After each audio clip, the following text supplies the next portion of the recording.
Well, hello, friends. Welcome back to the show. Today, we're going to work a little bit on developer tools. Lately, I've been doing a bunch of performance analysis in Serenity and been using the profiler. And let's grab a profiler real quick here, just browser startup. And one big issue with looking at profiles at the moment is that we very often see that some program is doing something very heavily, but we can't get any closer than the function. So we see like this is the heaviest frame, but we don't know what's going on inside it. And today we're going to try to make a disassembly view where we can see like every instruction in this function, and we can say how many samples or how much time was spent on each instruction. So we'll be able to see like inside a function where is the time being spent. And I think that will be super interesting. And I would like it to be sort of when I select a function here, it would show a pane in the lower part of the window that has like a disassembly of the selected function with a breakdown of each instruction. So this morning, I added a disassembly library or an instruction decoder library to Serenity, and we now have that. It's called libx86, and it provides a disassembler API. And basically, it's very simple. You just instantiate a disassembler and give it a stream of instructions, and then it will fetch instructions when you call next, and you get an instruction object that you can learn everything you want about the instruction. I'll show you what it looks like when we just use this. I made a very simple disassembler program. So disassemble, we can disassemble the disassembler, and it just spits out instructions, right? So this should be enough to be able to make a instruction level profile info. So let's get started. So the first thing we're going to want to do is, I think, when we select a function in the profile viewer,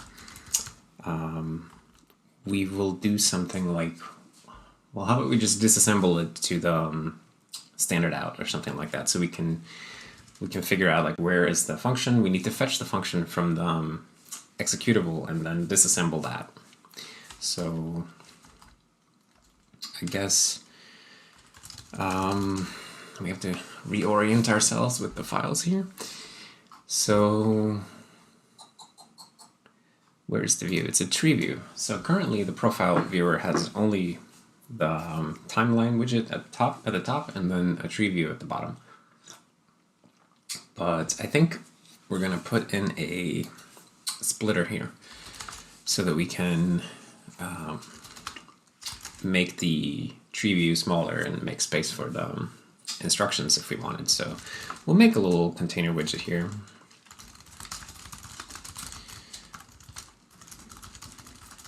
And we will say that the bottom container, set layout, vertical box layout, and then we will just add the tree view to him, and we'll put a,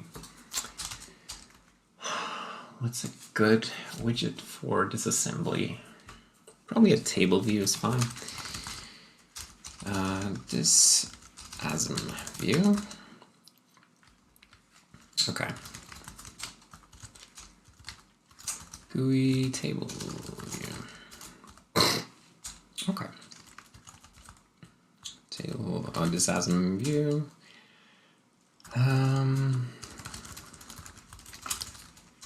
Fit content true, and then disassembly view set model. Profile. We're gonna have a separate model for this, so we'll have like the disassembly model. I don't know why I'm writing this weird abbreviation here. Let's disassembly view. Yeah, that's better. Disassembly model. Okay.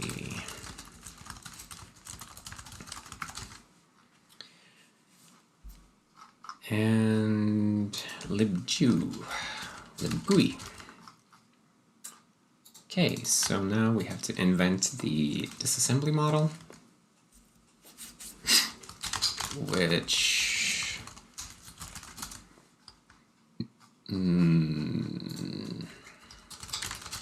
what's that going to be? It's going to be a disassembly model.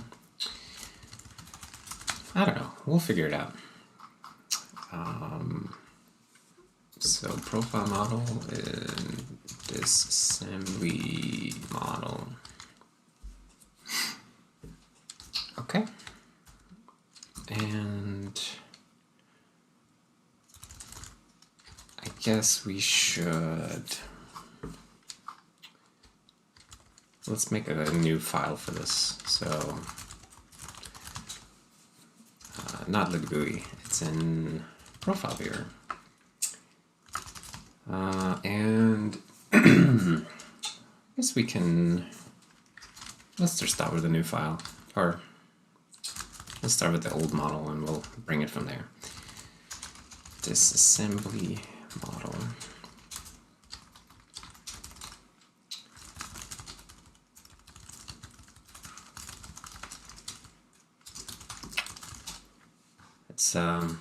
It's good to hack on something else a bit. I got a little bit brain fried on all of the JavaScript and browser stuff, so I need to take a break and build something else for a bit.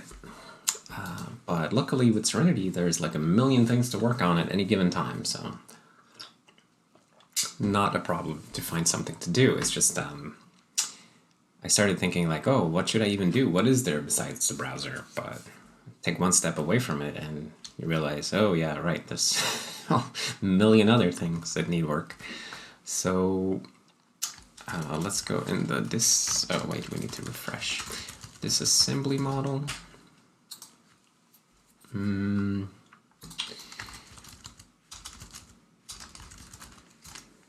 So like that. And really for this thing, it's going to be more of a, it's going to be a complete table-based model, right? So I'm thinking we'll have like an address, and then we'll have a sample count, and then we'll have the instruction, like should we have the instruction bytes maybe, and the instruction disassemble, instruction bytes and disassembly. That'd be kind of nice, so you can see the actual bytes if you wanted to. I don't know if that's interesting. I feel like it might be interesting because there might be bugs in my disassembly code, so it's good if we can see the bytes. In case something looks a bit dubious, we can verify it visually. So the tree column, there is no tree column here. It's not a tree view.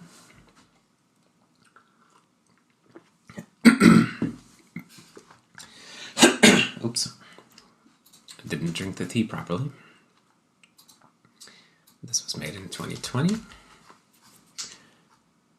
Okay, so disassembly model.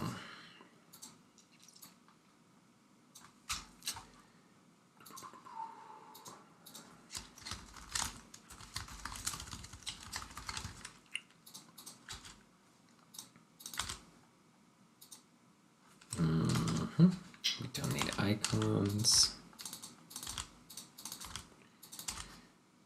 And we don't need the index or parent index. This will be very simple, actually. So the column count is going to be simply count, or column count. Don't need that. And then the row count is just the number of instructions here. So I guess we'll say something like instructions dot size, and this is the wrong place. Oh, percentages. I guess we should allow percentages. Okay, so the instructions are going to be a vector of x86 instruction. So we'll get those from libx86 instructions. This will be very cool. So, all right, then we can get rid of some more things here. Okay, so the sample count, that looks fine, and then instruction bytes. Here we can just say like, I don't know, bytes or whatever. Instruction bytes, disassembly, and oh, we need the address as well.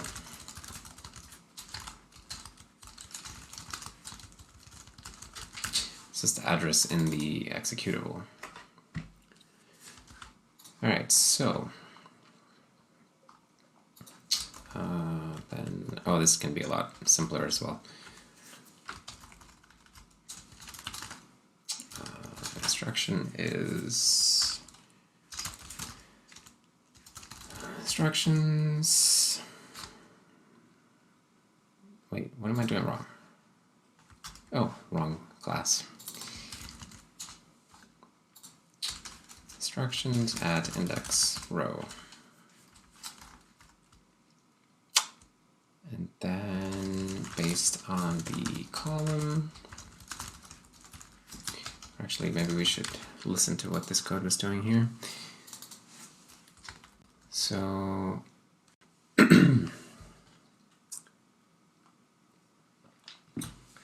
we need a little bit more than just the instruction, I now realize.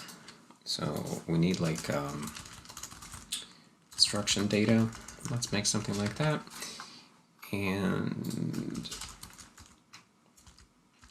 let's say that instruction data is an instruction and also a sample count.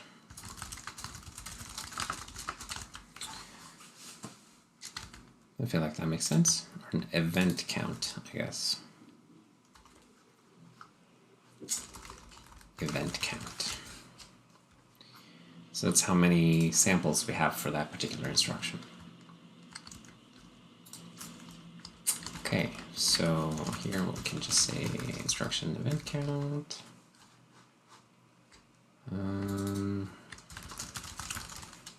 What are these normally? U32. Does that matter? Oh, I'm trying to call it. Okay, never mind.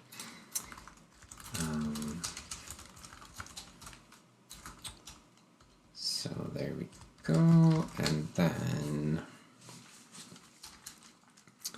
if the column is address, we want to return the instruction address. And if it's instruction bytes, then, you know, for now we'll just say like bytes, because we have to figure out how to get that. And for the disassembly, we'll do instruction toString, and we need origin. So the origin is everything is relative to the origin. So we need to know that.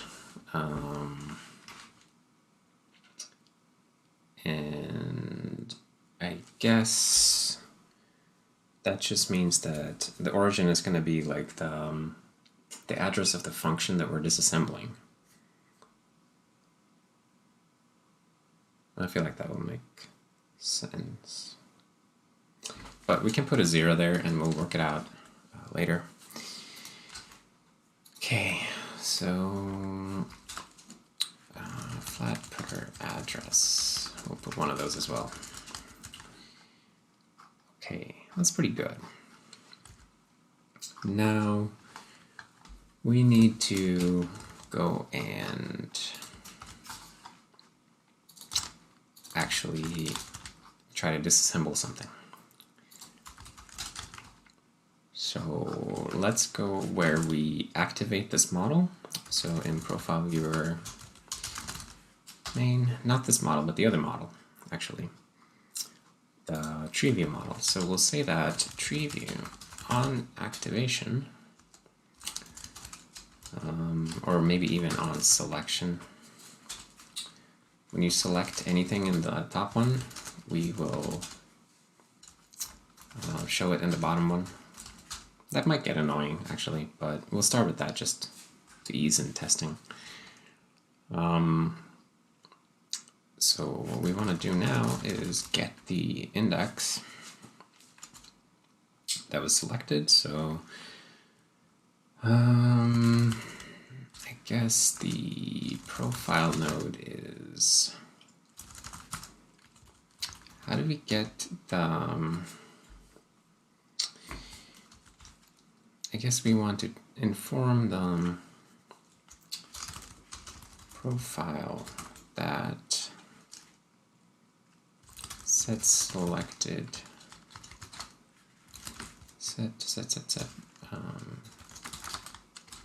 selected function frame node set disassembly index, let's say. Okay.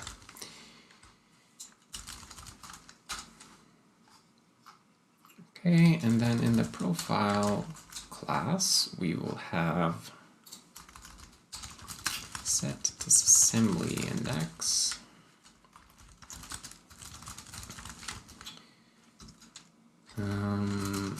Yes. And what we're going to do with that is we're going to find the symbol that you're interested in and then open it. But it's not just about the specific symbol, I guess, but also about like the position in the tree. So at least I think, because you might have like two instances of a function being called with very different call graphs, and we only want to show the samples that are relevant to the particular node that you selected in the tree. So that's fine. So we'll say here that I must not forget to invalidate this index later on. It's an incomplete type. Model index. All right, so let's implement that thing. Set disassembly index. Okay, so if the disassembly index is already the index, then just ignore it. So we can just keep it open in that case, but otherwise, disassembly model is, well, maybe we'll make a new model. So disassembly model,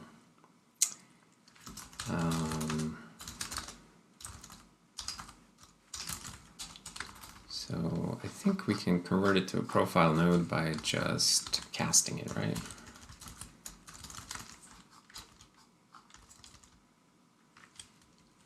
How do we normally do this?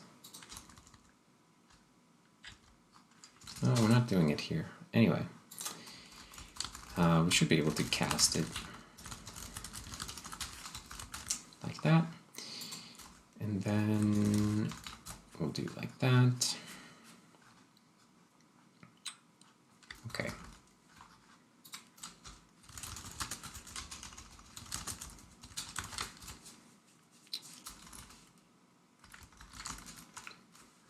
And then the disassembly model is going to take the profile, but also a profile node, specific profile node.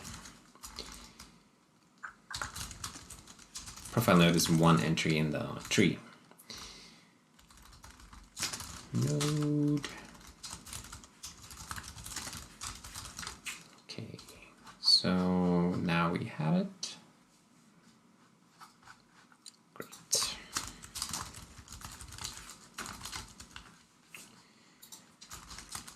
This and node. That's a private constructor. Okay, well, I guess we can call disassembly model create. All right. Finally, are you happy? Okay. So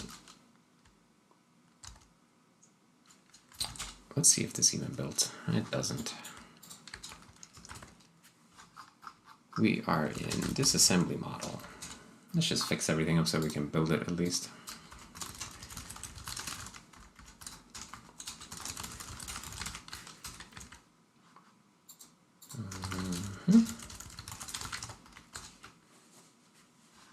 Oh, and we forgot about the event count. Or no, I didn't. Wait, so where did that come from?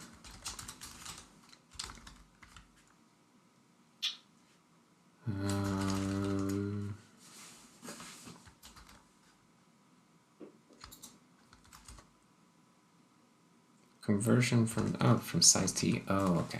So we'll just say that it's a U32 then, whatever.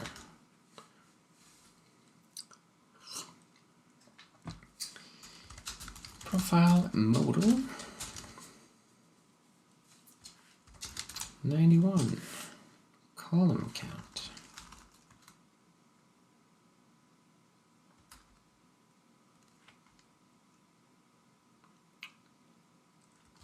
Wait, what?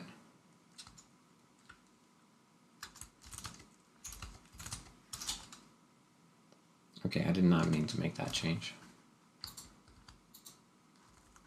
I mean, I guess it's a fine change, but it was unintentional.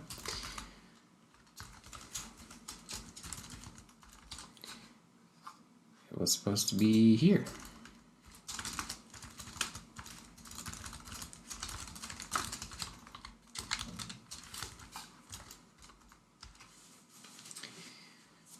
And we have a build, almost. We need to link with x86, so we'll do that. And then profile needs disassembly model.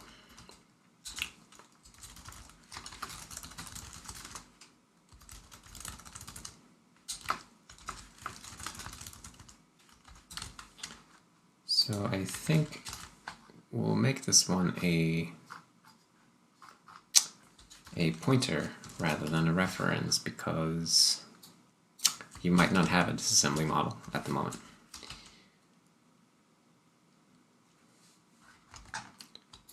So there we go. SetDisassemblyIndex.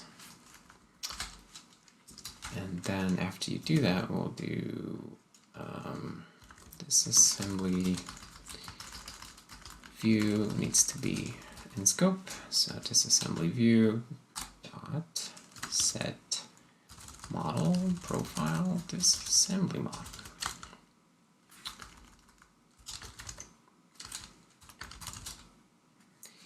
Okay, so we have a build, but not much interesting happening. So the thing to do now is in the disassembly model, we want to basically parse the executable. So we are going to need to use an elf loader.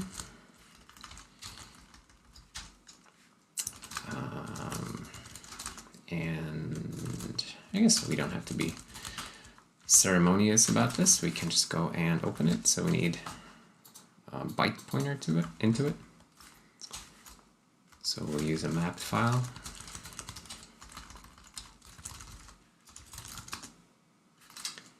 And I think maybe we'll even put the map file as a member.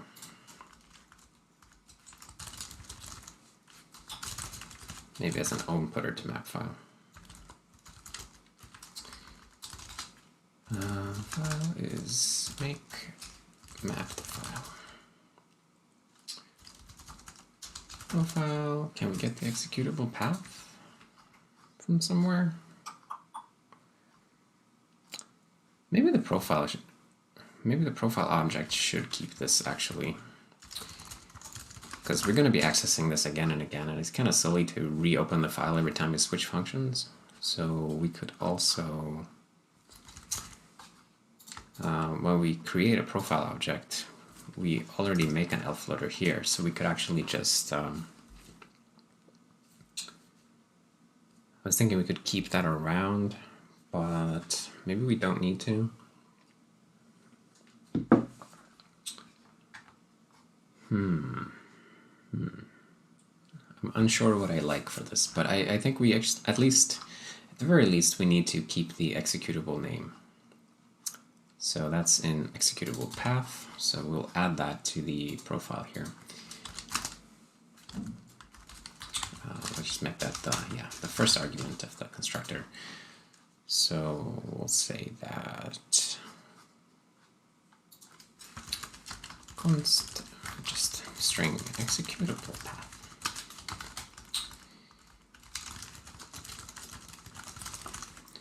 Cool, and let's expose it. I think we're gonna open the thing every time, because otherwise we have to deal with like who's responsible for keeping the file open and whatnot, and it's a little bit less than obvious how to do that nicely. So let's just push forward on what we wanted to achieve instead. So we are making the disassembly model. Can we get to the constructor? Yes. So profile, executable path, and then we make an elf loader for the file data and the file size.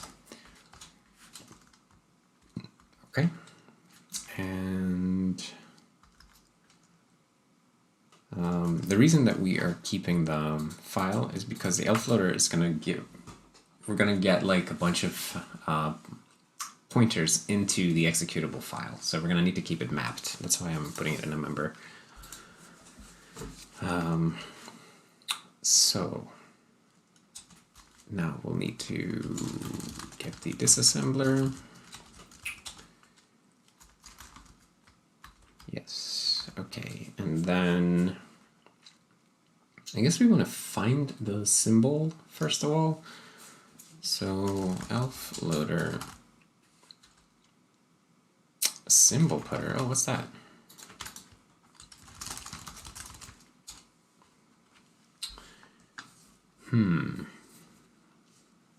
Symbol pointer.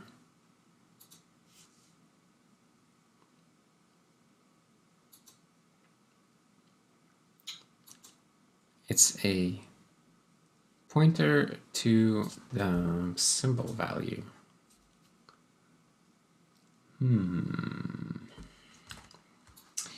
I forget what the symbol table looks like. What is in a symbol?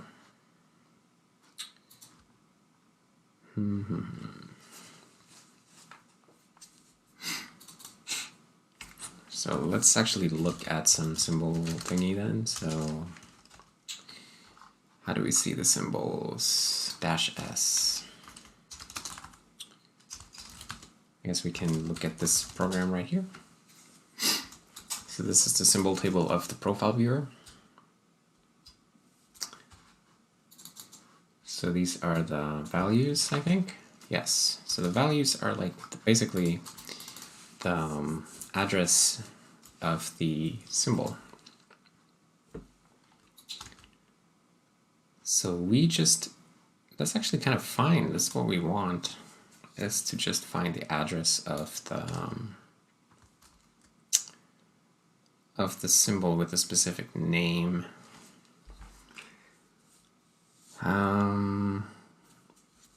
Oh, but wait, hold on. For profile node, we know the exact address.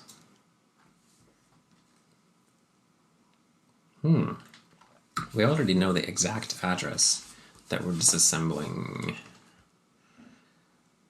Right. So profile node has aggregated all of the hits, all of the samples within one function. They're all aggregated in the profile node, and then when we point the instruction thingy at this guy, then not only do we want to see the disassembly, but we also want to see all that data that was aggregated into one tree node. We want to like split that up so we can see the individual samples basically, or aggregated on a per instruction basis and stuff. Right, so the first thing that we want to do is figure out where's the start of the function that we're in. And I think we're gonna get that for free because the address of the profile node is gonna be the start of the function. But let me verify that. So the address is set when we create a profile node, and address here is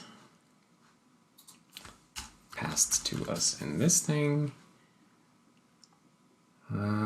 Frame address.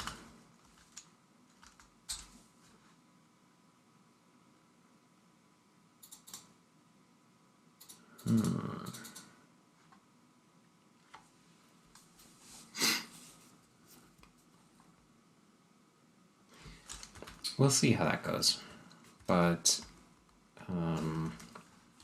let's assume that the address is the start of the function for now. And if it's wrong, then we can backtrack to find the start of the function. But so that means that the start of the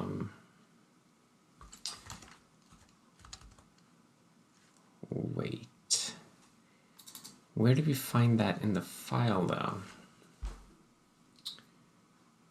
So this is the start of the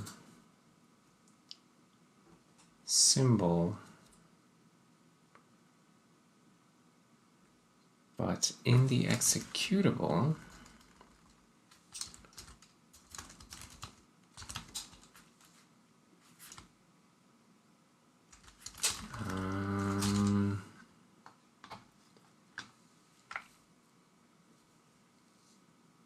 I think maybe we need to look here in the section headers.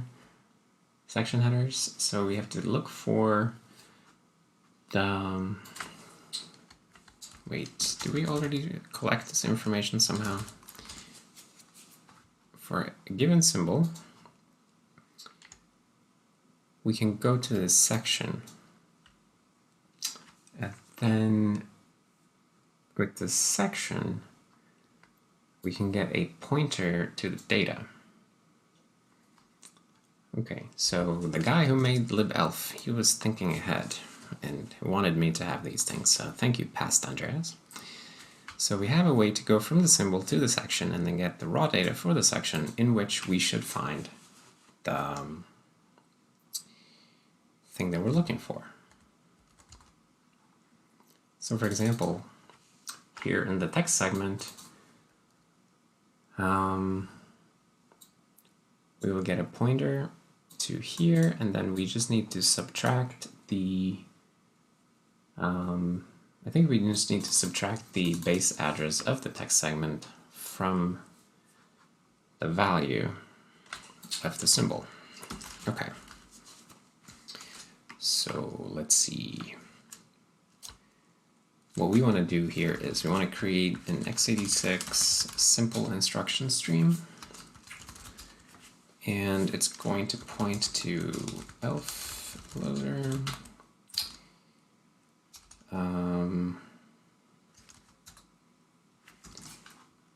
We want to get to, we want to find the symbol at this address. So we have to do some kind of iteration, I guess, to find it, but that's okay. So we want symbolicate, but instead of the string, we want like give me a string, give me a symbol. So like find symbol.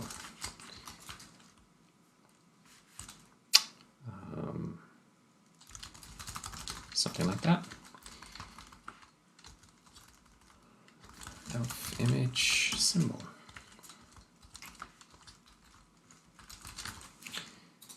So let's make this API.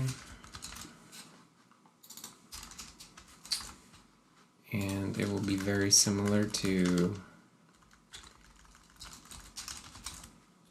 the symbolicate. Maybe symbolicate could be implemented in terms of this new API eventually. So let's see. Oh, we still need all of this gunk. So let's do a copy paste actually, and then work from that.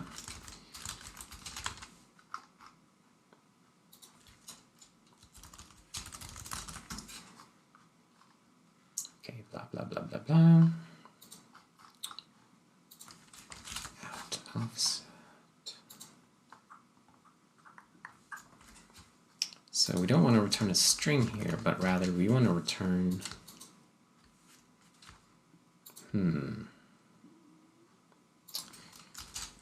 the elf image symbol.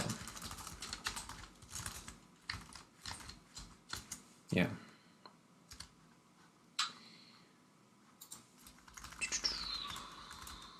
So we'll store that in there.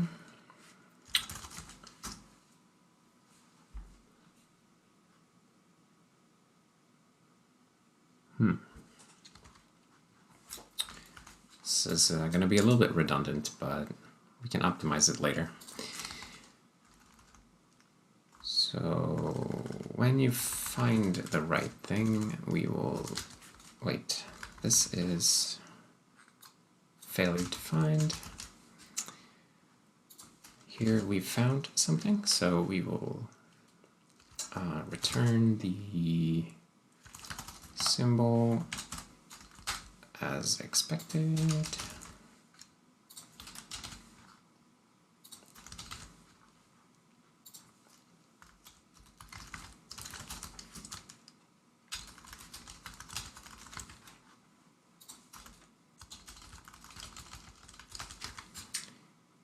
Like that.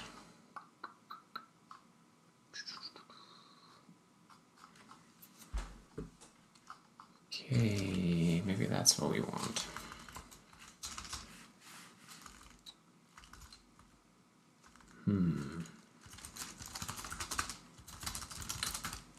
Find symbol at node address. Don't care about an offset. Okay, and then we'll assert that the symbol was found, and then wouldn't it be nice if symbols themselves had like a pointer to raw data? That would be really cool. So like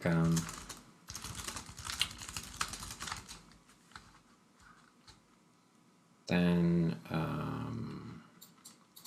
or even like a string view. That would be the string view of the raw data of the symbol. So let's see how we would implement that. Elf image.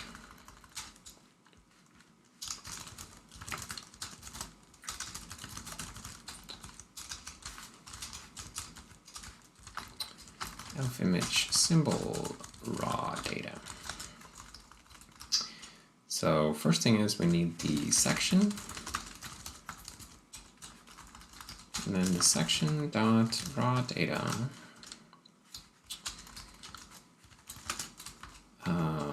plus my value minus the section. We need the offset in the file. I guess the offset is the offset in the file. Wait, no, it's the value minus the address. That is the symbol offset. think that makes sense. It's getting a little bit mushy in the brain, but I think we're on the right track here. So now we have that, and in the profile constructor, apparently we're doing something wrong. We're not taking care of the executable path like we said we would. So let's do that.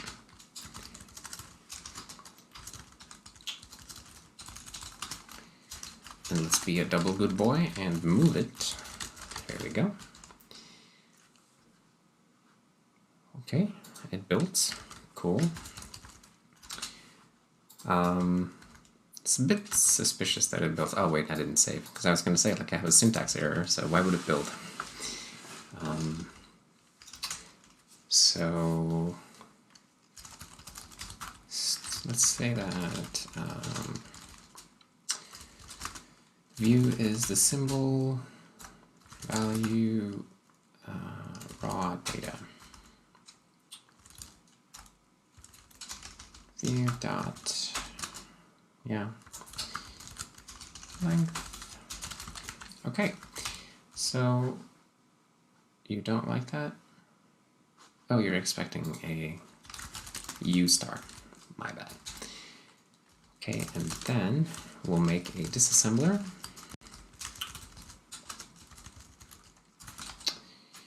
With the stream as input, and then while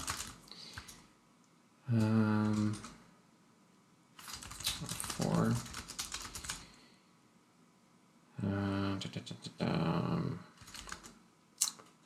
instruction is disassembler next. If instruction has value, then break. Otherwise, we will, let's log it. Instruction value to string. Our offset. So how's this going to work? So the offset is going to start at the start address, and then for every instruction that we decode, we'll have to increment the offset by the length of that instruction, because x86 has very complicated instruction lengths. But it's okay, we compute them, so. Oh, did I make you sad about something now?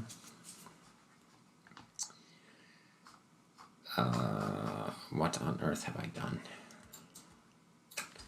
Elf loader.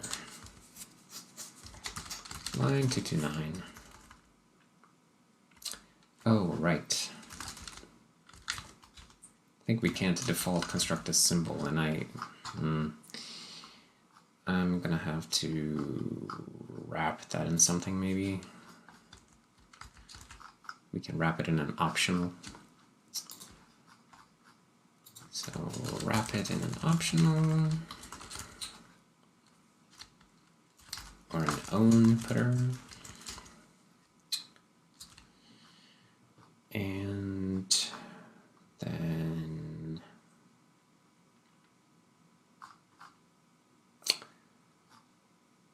where am I putting it? Oh, here, right. So make of image symbol.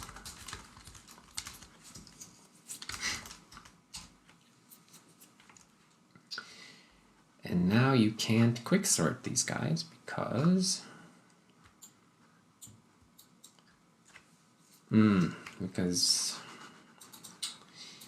because I have an own putter in here and it's not copyable, and our quicksort implementations requires copyable types.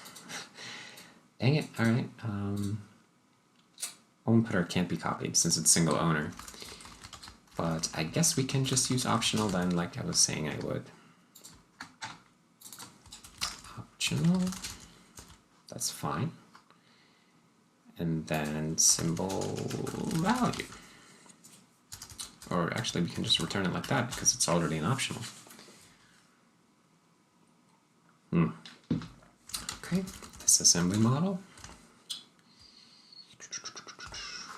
on line 40, we're making a fatal mistake by not casting this to the const u8 star. How could we? This is a little bit of a disconnect between the warnings that I get in QCreator and like the warnings I get from GCC, which is sometimes annoying, but at the same time it's also nice that they find different problems. So I'm not complaining. Oh, maybe this was not okay. Symbol. What is the symbol in this case? The symbol is what I am.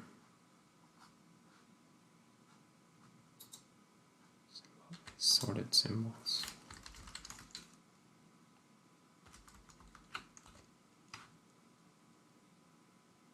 I'm in the kernel context now. This is not meant to be used outside of the kernel at all. So we will just if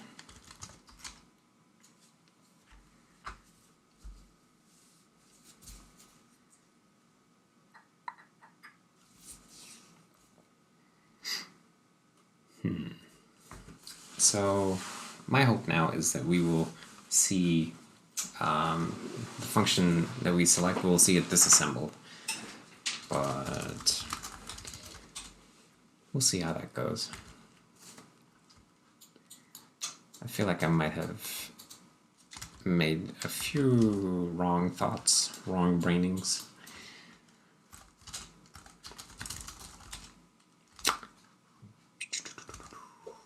But it's about time we test it. So profile that thing, and then okay. So this is definitely something. I'm not exactly sure what we're looking at. Let's turn that around and get some other function.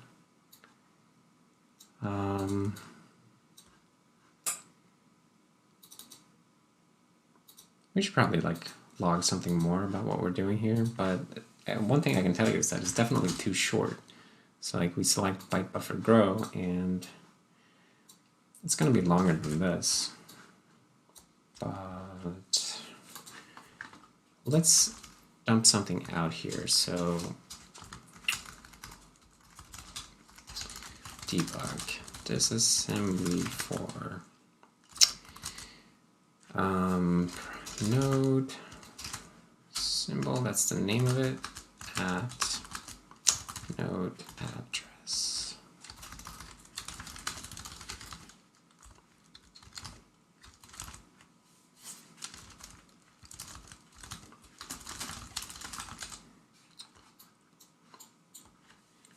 We should probably create a profile and have it lying around also. So let's make an interesting one with some, not that one, I wanted this one. We can have some action like this, all right? And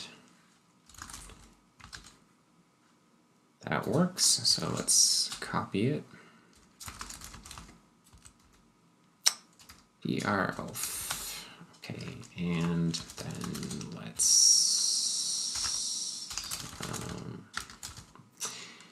what am I trying to do?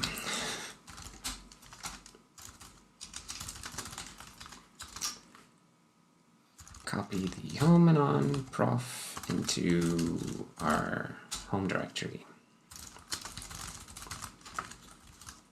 And then unmount. Okay, so now it's always there, and we can start opening it right away. We don't have to make a profile. So disassembly for start at this address. So let's see if this is at least accurate by comparing it to objdump.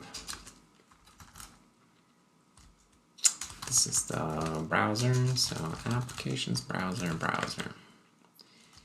Let's start 8049C53. So we're definitely at the wrong starting address, so not that lucky with that. And then 8049C53 is here, which is a call to init.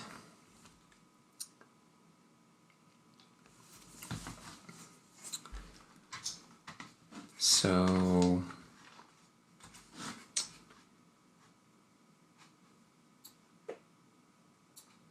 oh, wait, but then, right, so the address here is wrong, but we're still getting the symbol, so we're starting at the top of the symbol. And this is indeed the start of the start symbol. But then we run out of bytes for some reason. So raw data for the symbol appears to be too short. String view. Oh, because we're not saying how long it should be. So since it's the string view and it has like a little bit of a string behavior, right?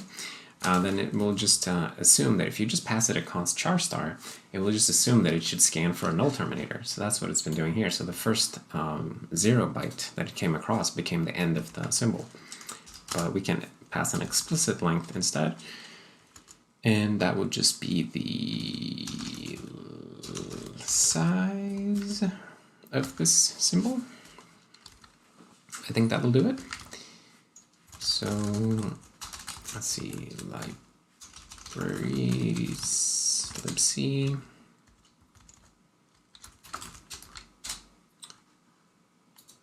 And then we will start it up again. And let's see what we can get this time. Boom. Start. So it goes all the way down here.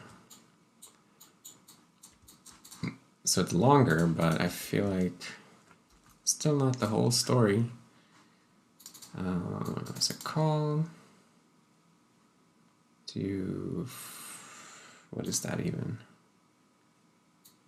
These guys, then that guy, then this guy.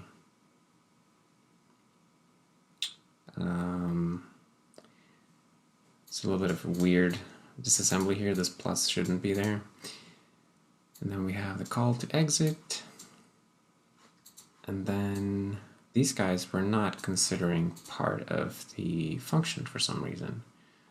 So we're cutting off a little bit too early. But in general, we get most of the disassembly, so that's really good. I wonder if we're cutting off too early. I mean, I don't know why, but let's put this into the GUI table so we can see it here, because this will be a lot more interesting.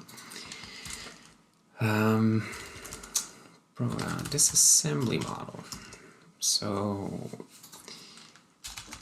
what we want to do now is essentially add instruction data. So append, and I already forgot what that looked like. It was instruction, address, and event count, right?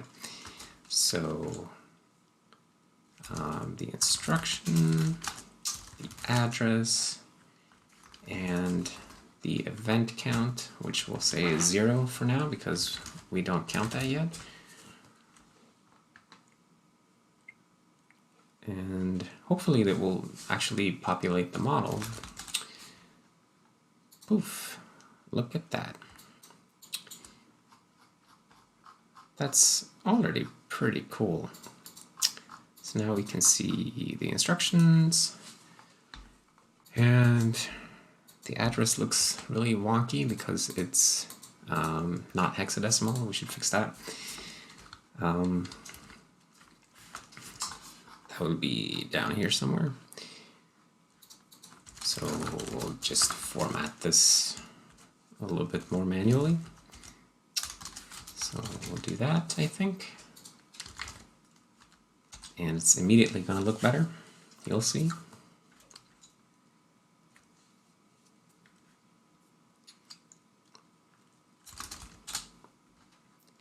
Clickety. All right, look at those addresses, looking all good. And then we could do the bytes here as well. It wouldn't be too tricky now that we have the disassembler up and running, because then we can say that the bytes are going to be a string view.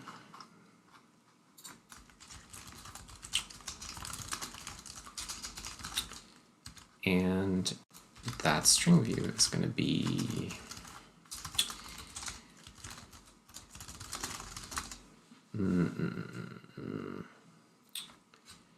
it's going to be a substring view of the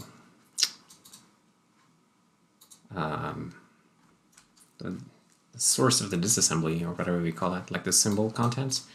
It's a substring of that, and it's going to be starting at the offset of this instruction, and the length will be the length of the instruction. And then instead of paren bytes paren, we will create a string builder and to string, and then for auto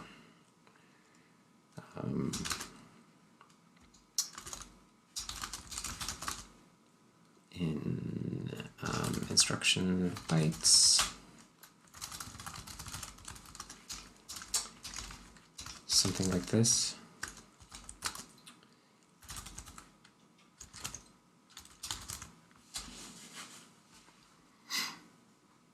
It's really, really basic, but I think it might actually look pretty cool.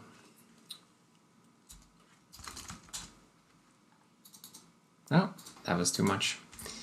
Okay, so creating a substring view like that, no, he does not like it. Okay, so why did you not like that? Oh, right, because offset is the address of the function. It's not the offset into the function.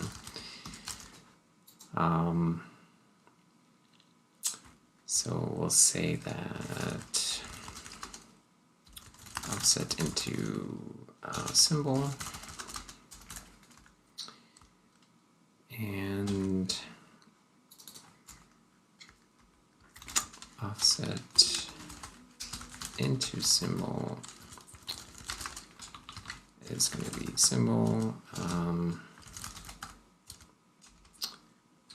Wait. The symbol value, that's the canonical address and virtual address space of the symbol. So to compute the official in-memory offset, this is the way. And this is the way we compute the offset in memory of an instruction. Anyway, and then to get the bytes, it's going to be the offset into the symbol, right? And here it's again the official address here. So let's say address in program. Address in profile program. Something like that. I'm trying to find the right name.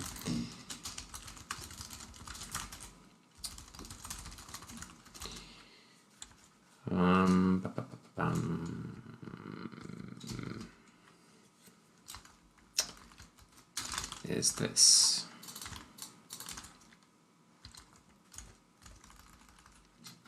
Okay, and then offset into symbol, and there we go. Right.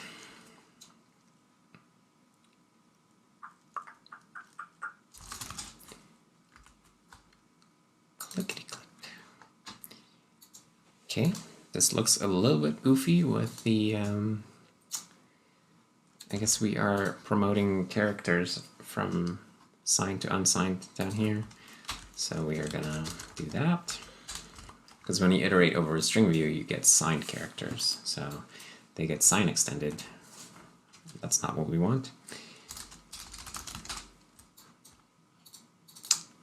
Okay, now we're starting to look really cool. So we can see all the instruction bytes, and we can see the disassembly, and we can see the address. I'm missing the bottom of the function, but still a very interesting start. Main is huge. Let's go look at something here, like string constructor. I wonder why the start function is special. Like, why doesn't it go all the way to the end? It's very, very suspicious. Start. I mean, these are just knobs, and they are after exit. So, is it that these are not actually in the... Maybe our implementation is not lying. Let's find out. Applications, browser, start.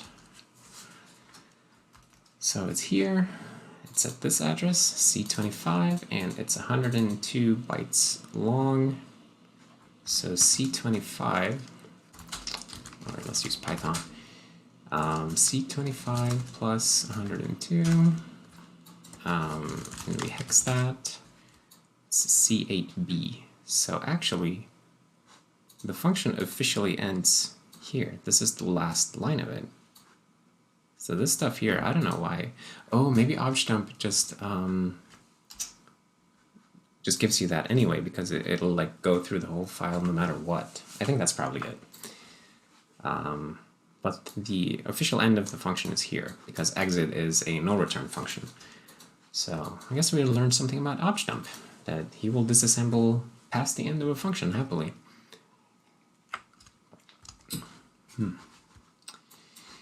Okay, so, but that makes sense though, right? Because you want to be able to see that if you're using objdump. But in our case, it's less important. So this is basically correct.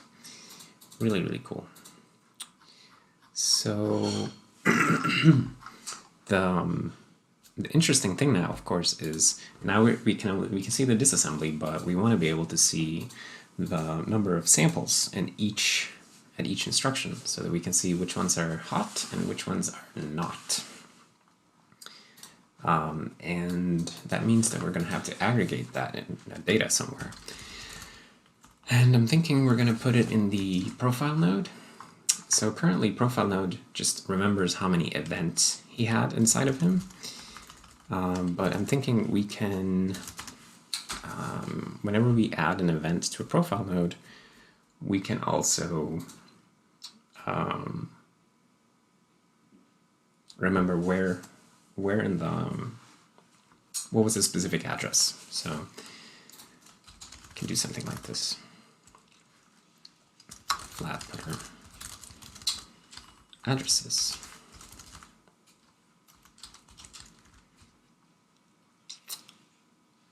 Yeah, that'll do it.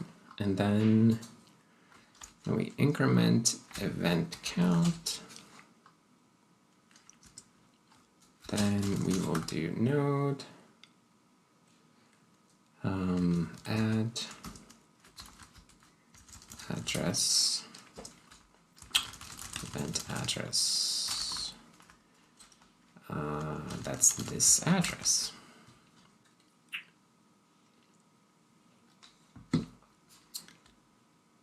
Okay.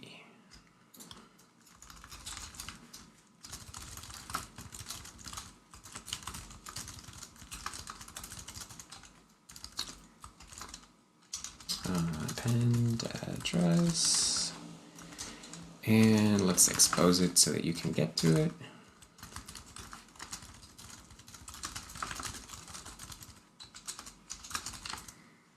Okay, and now in the disassembly model, we should be able to ask the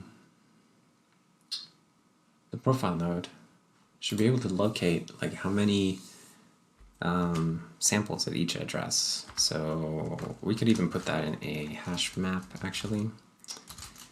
It might be a little bit easier to look up, because then we don't have to search it. Hash map from address to account, essentially. Events per address.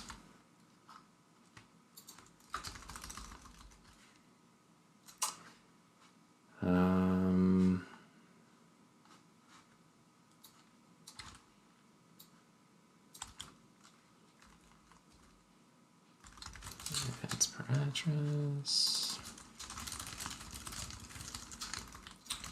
And then when you add one, then what we want to do is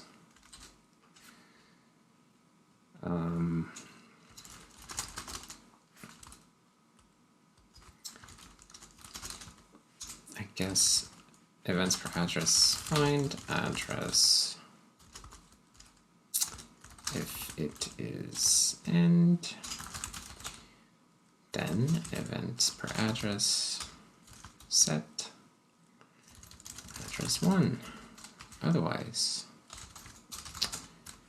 it value. Oh shit, we don't have a way to mutate. It would be nice to have a hash map that's like a counting hash map, so that you don't have to do this part where you like first you get the value out and then you put it back in with +1. Nice to have like a counted set data structure, something like that. Maybe we should add that, but not right now. So what we want to do here is just say set address IT value +1. So not the most beautiful and efficient code, but hopefully it will do the trick. And then in our model, where we get the sample count, or the event count,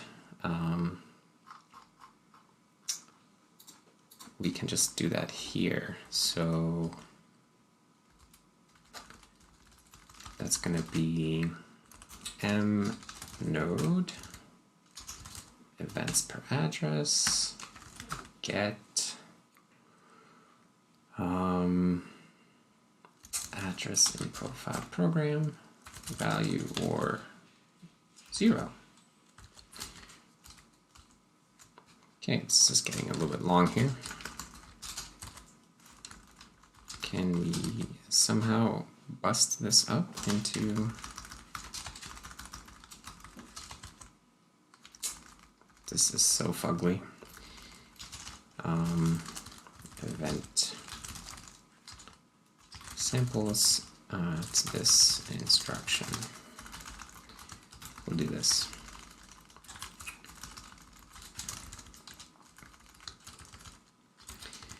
Okay, at least now it's somewhat readable.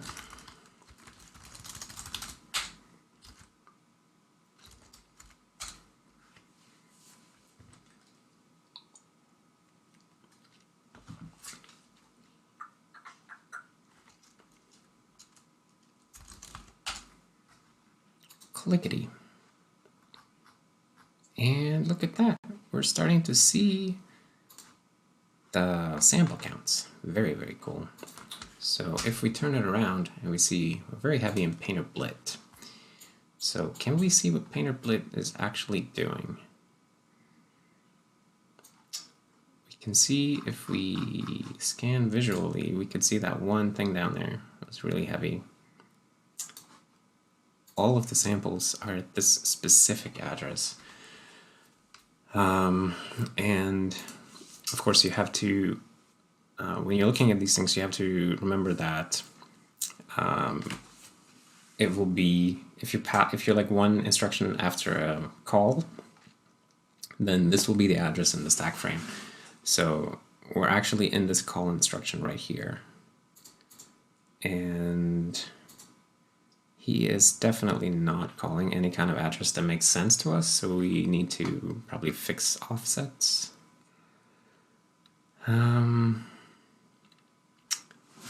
What are we passing in as the offset? The address in the profiled program.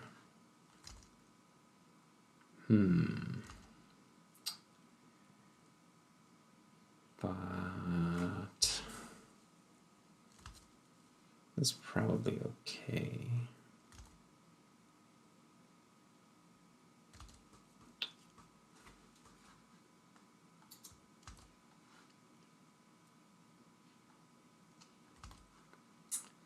Let's, I want to see what that is. Like, what's it supposed to say? So let's go and look at it. This was in Painter Blit.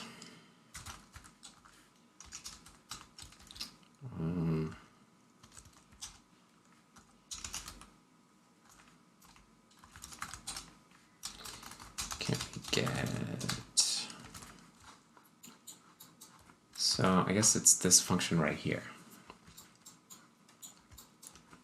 No, wait, where's the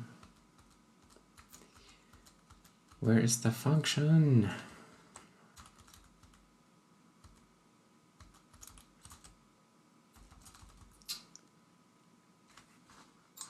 Is this it? Is this it? Clone part 0. Yes, this is the one. Okay, so we're here and 80C9C19, which is near the end. It's a call to mmx memcopy. Very interesting. So yeah, the memcopy, I don't know why that's actually not showing up in the profile. I feel like we should have samples in that function as well, but we don't. So it's probably a bug in the profiling system that we're not capturing the fact that we're in mmx memcopy, because it's not that blit is so heavy, it's that we're calling mmx memcopy and spending all the time there. So blit itself is not the heaviest part. You can see that all of his samples are just calls to memcopy. Very interesting. So why is the offset so wrong though? How are we even computing that?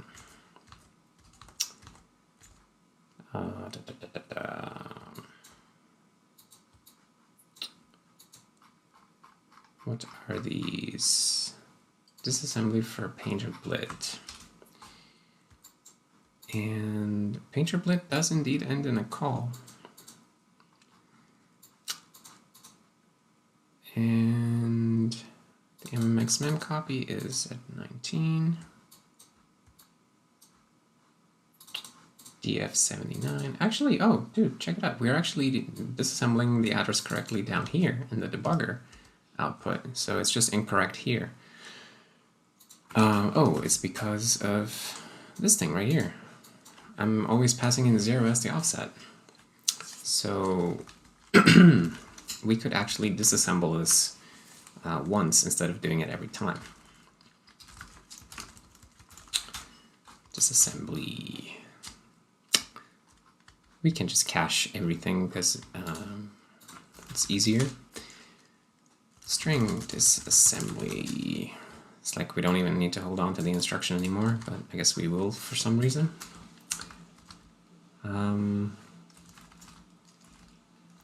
Wait, now I already forgot where I put it. After the thing, okay.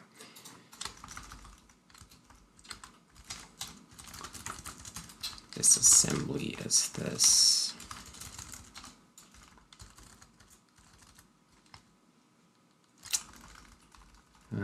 Disassembling.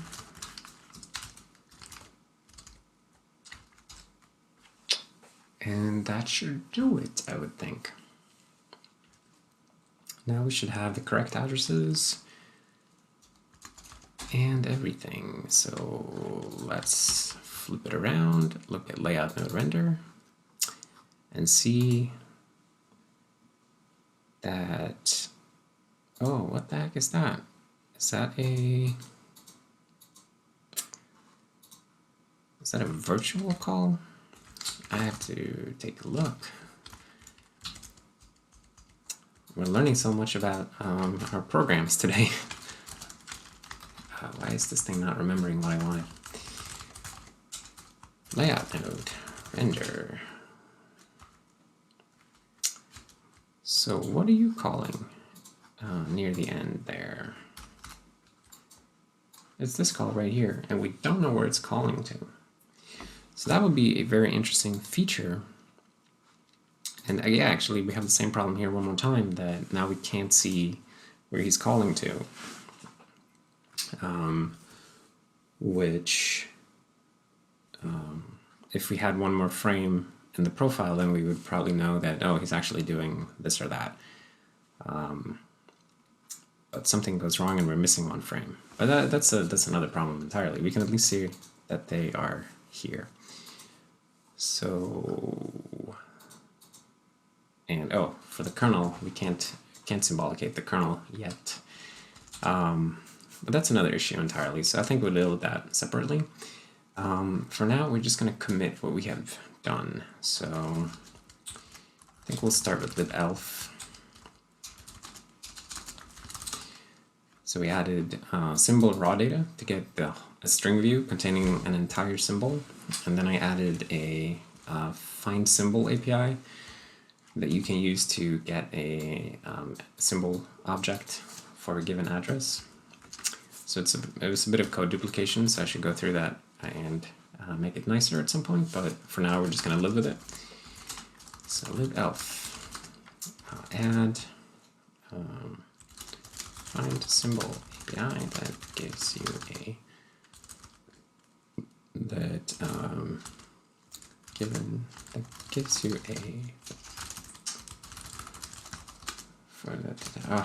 that finds a symbol for an address. Also add elf image symbol raw data to get a string view containing the entire symbol contents. Okay, and then let's add this business profile viewer, add disassembly, add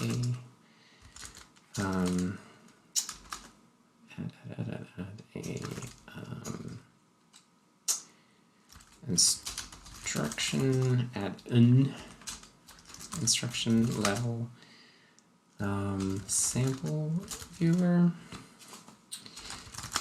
When you select a function in the profile tree, you will now we will now display a per instruction breakdown of aggregated samples in that function. This allows us to look much closer at what code is doing. Okay, so that's really cool. Man, I'm super excited about this. So I want to have some visual way to show you that where the hotness is. So I think we can do something like just some simple color coding of these things. So in table view will use background color or something, I think. How does it know how to paint it? Because I would like to have a different background color for like really heavy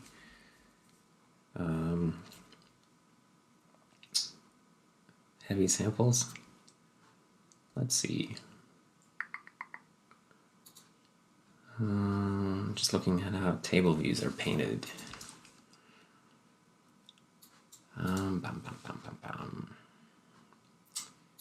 If it's just text, then we ask the model for the color of the text, but not the background of the row.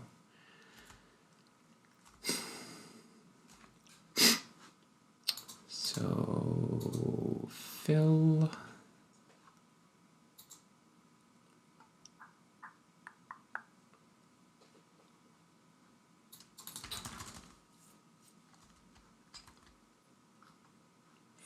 row rect with background color. Okay, so we could do something here where we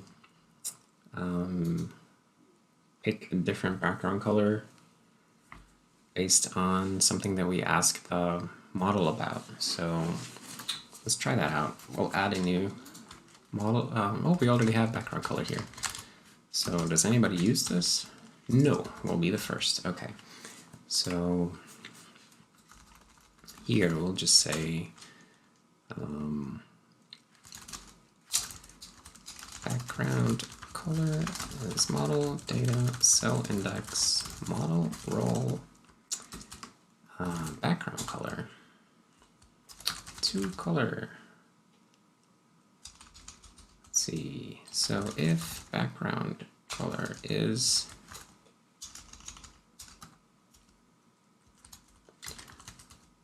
this is a variant object. So what is this? It's a null variant, an invalid, right? It's valid. So if we get an invalid color, then we'll ignore it. But if it's valid, we will turn it into a background fill. I think that would be really cool.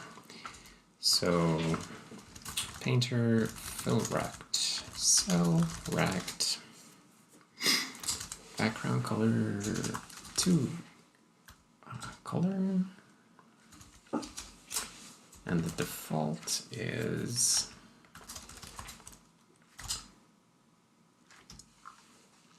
what is the default background color up here? Okay, so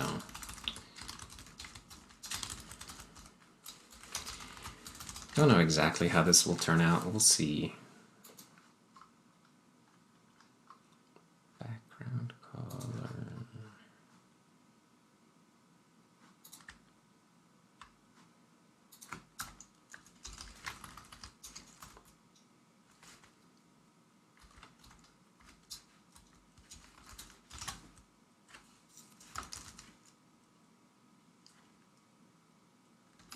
Oh, I'm shadowing some variable, so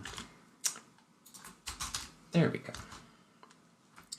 So let's try to provide a different background color for some of these if they, I don't know, like if they have any samples at all, we can just show them in yellow, for example.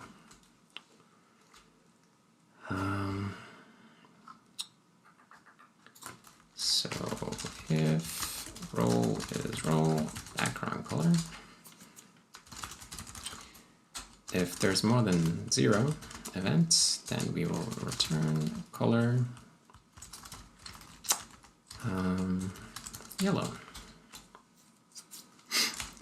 Otherwise, return nothing, and then just use the default.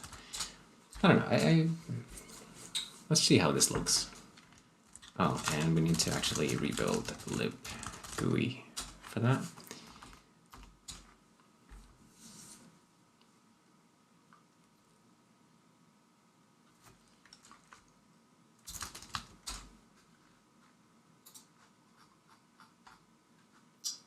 I'm not seeing any of that yellow here. Dang it. So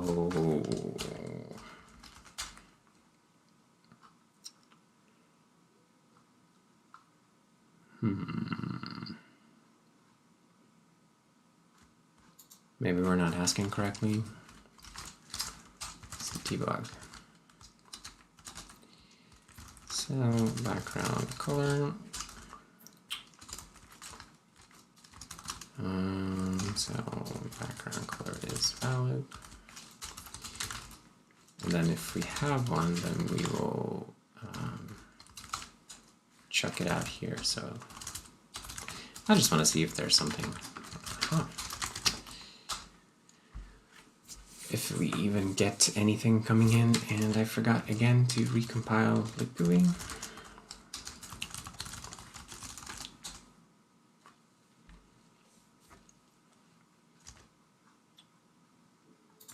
To string, all right.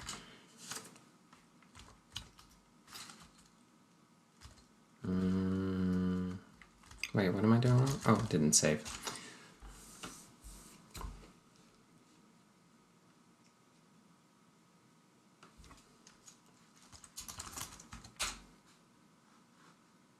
Clickety-clack. Okay, so we have a background color, but it's coming out this way. So that's not what we wanted. So background color. So how are we messing this up then? We're just passing in yellow. Do we have to do this perhaps? It's a bit silly, but I think it's that. Otherwise it will, since it's an enum, it will just use some other overload, treating it like an integer, I think. It's a little irritating. Yeah, here we go. Okay, so now we can actually see highlighted the rows which have samples. So obviously there's a lot more that we can do with this. Like we can make it look nicer so it spans the whole row, and we can have like, you know, like increasing levels of red, for example. But I think this basic idea is really nice, just to let you quickly visually see where there are samples at all. Very, very interesting. Okay, so I think I'm running out of time here, so I'm gonna commit what we have now, and then we'll have a fix me or something, or fix me. This should if all cells on a row provide a color, should really fill the whole row. But yeah, so we'll say table view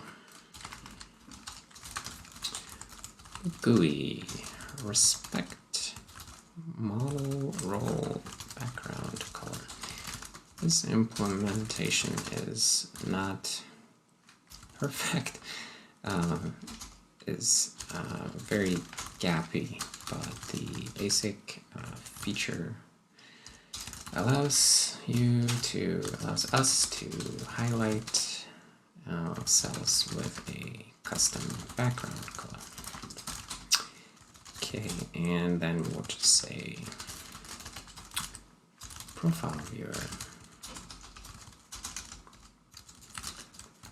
Use a highlight instructions with samples yellow. It would be even, well, we'll just say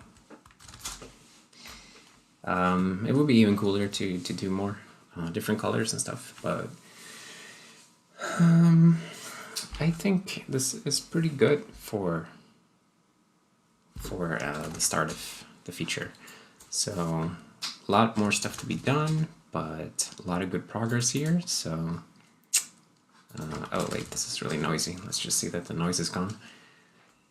But I'm really happy with how this turned out so far. And I think this is really gonna help us take performance analysis to the next level. Let's get rid of this debug stream here as well in disassembly model. So assembly, let's just put these because we might, or well, I can put that back easily if I wanted to. Profile viewer, remove debug spam during disassembly. Okay, so here we are. Very, very cool. Where are the samples? See, here are some samples. Oh, it looks like terrible when you select it, but well, it's a start. So this will be the end of today's video. So if you made it this far, then I thank you for watching and for hanging out. I hope that you saw something interesting here. I personally think this is super interesting stuff. So very, very glad that we're making some serious progress now on the profiling stuff, and exciting, very exciting. So thanks for hanging out, and I'll see you next time. Bye.